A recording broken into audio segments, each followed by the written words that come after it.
Magandang araw po sa inyong lahat. Welcome back po sa channel ko, Home Cooking with Joyce Albior.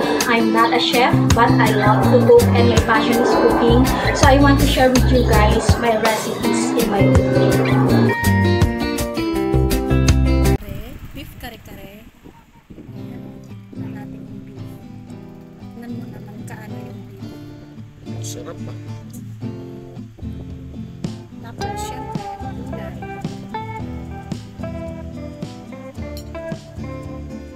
So, syempre, hindi mawawala.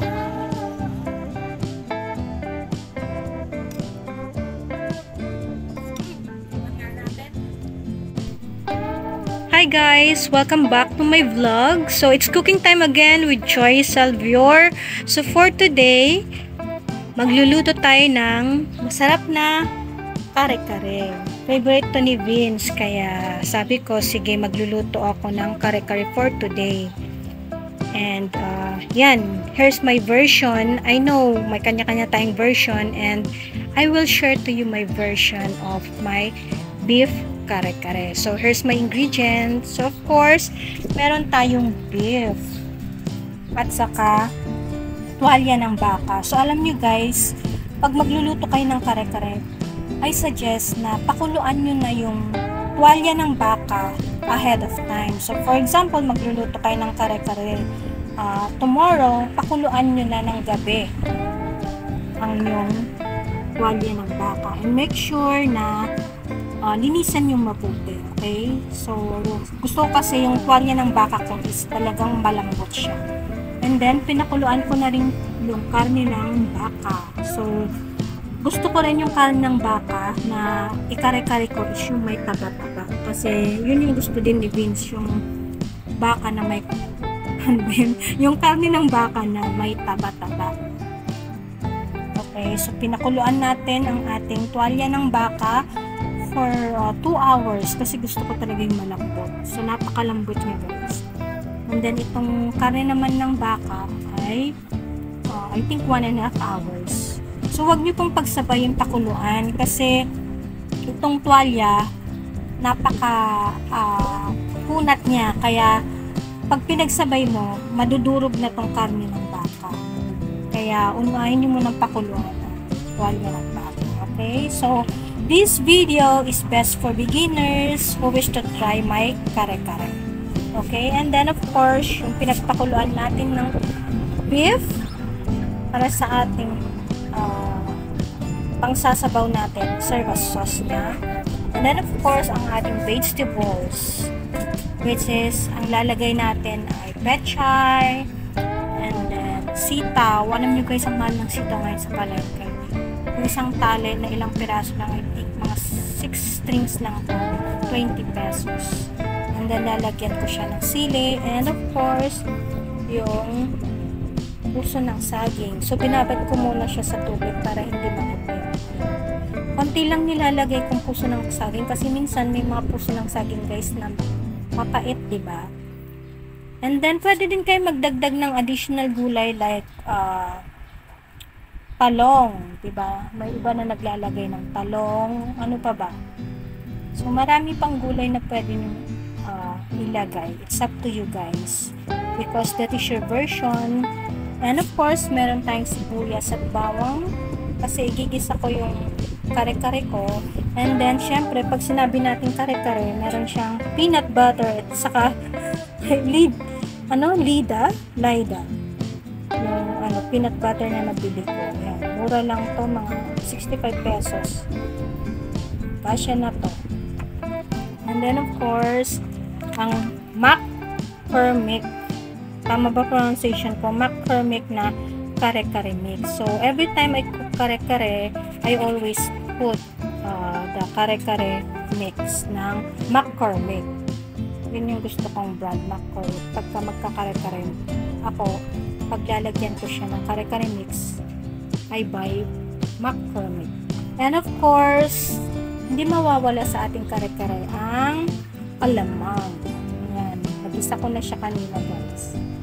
And hindi ganong makulay yung alamang natin. Galing pa ito sa Bicol. Binili ko kanina dun sa palengke.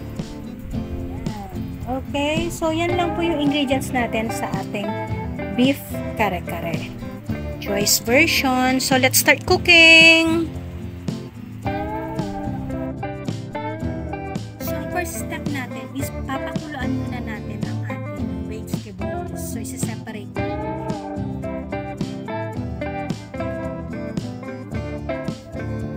So, sa boiling water, una kong papakuluan ay ang ating sitaw.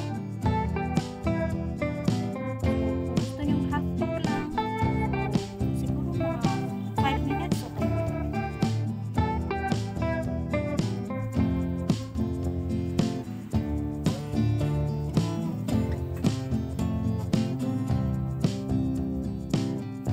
Let it boil for a few minutes.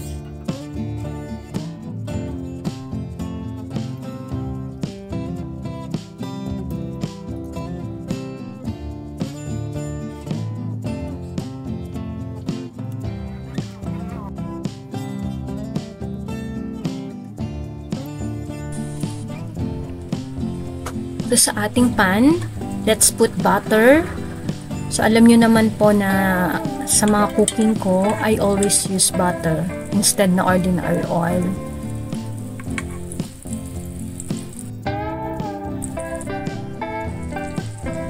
Then, let's add the garlic and onion. Pinagsabay ko na siya, guys.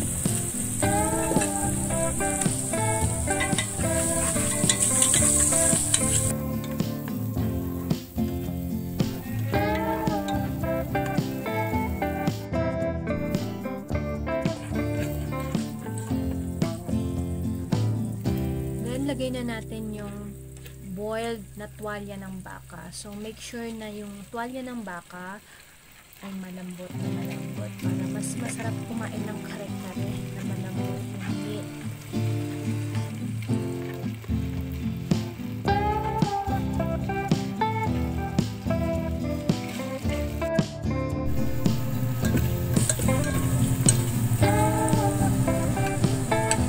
Then, ilagay natin yung siling haba, cut.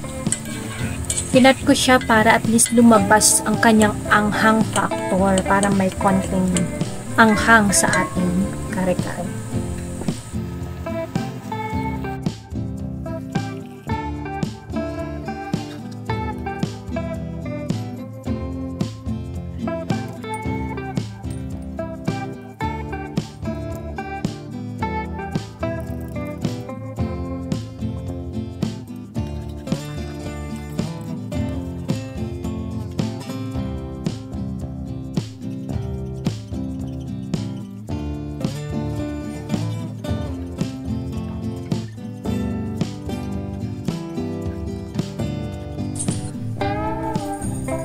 And then, add na natin guys yung pinakuluan nating beef.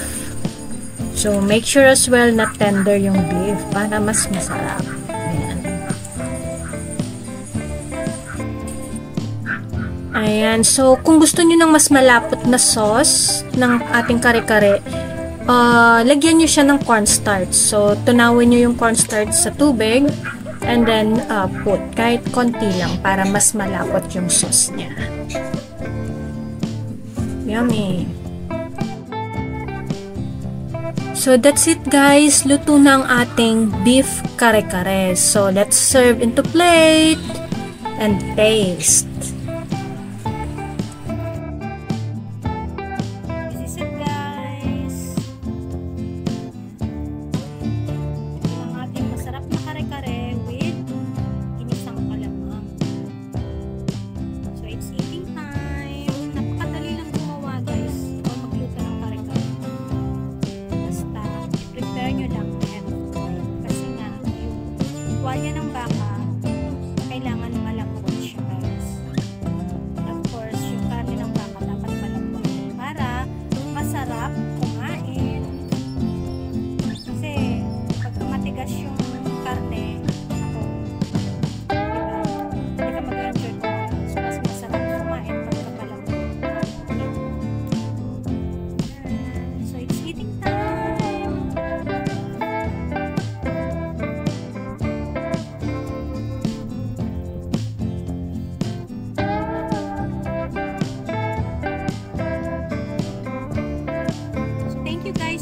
watching and see you again on my next vlog.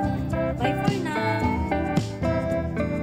Sa mga hindi pa po nagsusubscribe sa YouTube channel ko, please do subscribe. Thank you.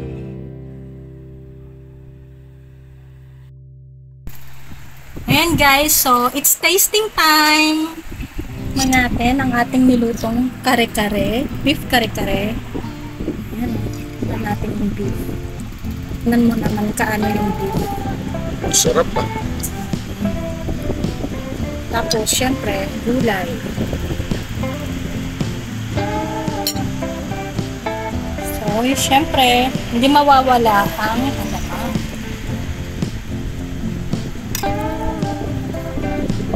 tikman nga natin.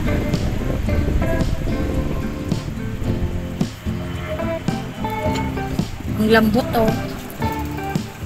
Lambot ng karne.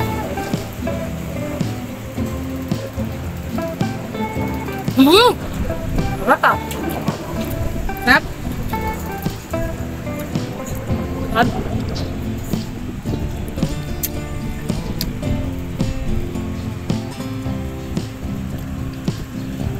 Ang lambot ng karne. The best pa rin sa akin ang kare-kare, beef kare-kare. Sarap pa. Tsura pa lang. Tuwalya ng baka. Lambot. Sarap. So thank you guys for watching. Kain na. Bye.